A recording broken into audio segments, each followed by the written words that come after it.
Hello students, very good morning. आज हम एक बहुत इंपॉर्टेंट टॉपिक डिस्कस कर रहे हैं जिसका नाम है impairment of financial assets. Impairment of financial assets को हम 11th क्लास में प्रोविजन फॉर बैड डेब्ट्स भी कहते थे, और एक और इसका नाम है जिसे बोलते हैं लॉस अलाउंस, जो IFRS 9 में दे रखा है। स्टूडेंट, पूरे इम्पेयरमेंट ऑफ फाइनेंशियल असेट्स पे IFRS 9 अप्लाई होता है फाइनेंशियल इंस्ट्रूमेंट्स।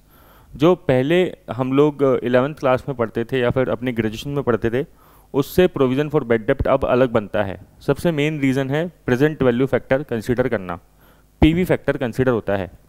आज के हम इस वीडियो में समझेंगे कि इसका स्कोप क्या है, कि हम किस केस में कौन सी असेट्स, कौन सी फाइनेंशियल असेट्स पे इम्पेयरमेंट कर सकते हैं।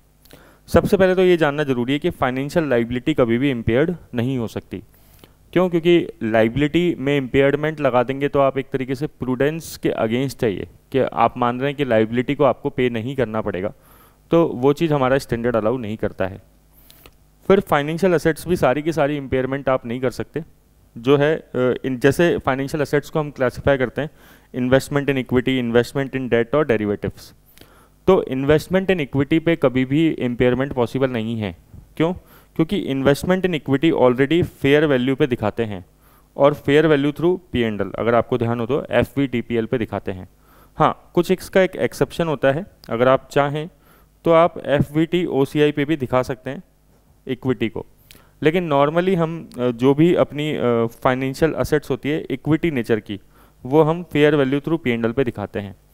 तो ऑलरेडी जब कोई भी हमारी फाइनेंशियल असेट्स जब फेयर वैल्यू पे आ गई है ना थ्रू P&L, तो उस केस में इम्पेयरमेंट करने का कोई लॉजिक नहीं रह जाता, क्योंकि वो उसकी ऑलरेडी रियल वैल्यू होती है।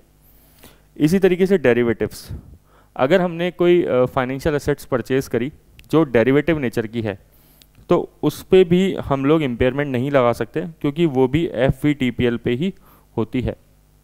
तो बची कौन सी? बची केवल investment in debt. Investment in debt अगर आपको ध्यान हो तो हम 3 तरीके से क्लासीफाई करते हैं, अमोर्टाइज कॉस्ट पे, FVT OCI पे, FVTPL पे। ये डिपेंड करता है कि आपका बिजनेस मॉडल टेस्ट है या फिर contractual cash flow characteristics test वो पास हो रहा है या नहीं हो रहा, जो हम ऑलरेडी डिस्कस कर चुके हैं। तो अगेन, अगर investment in debt FVTPL nature के हैं तो ऑलरेडी वो फेयर वैल्यू पे है, तो उस पर भी आप इम्पेयरमेंट नहीं कर सकते।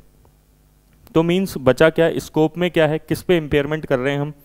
केवल इन्वेस्टमेंट इन डेट पे जो अमोर्टाइज कॉस्ट पे है।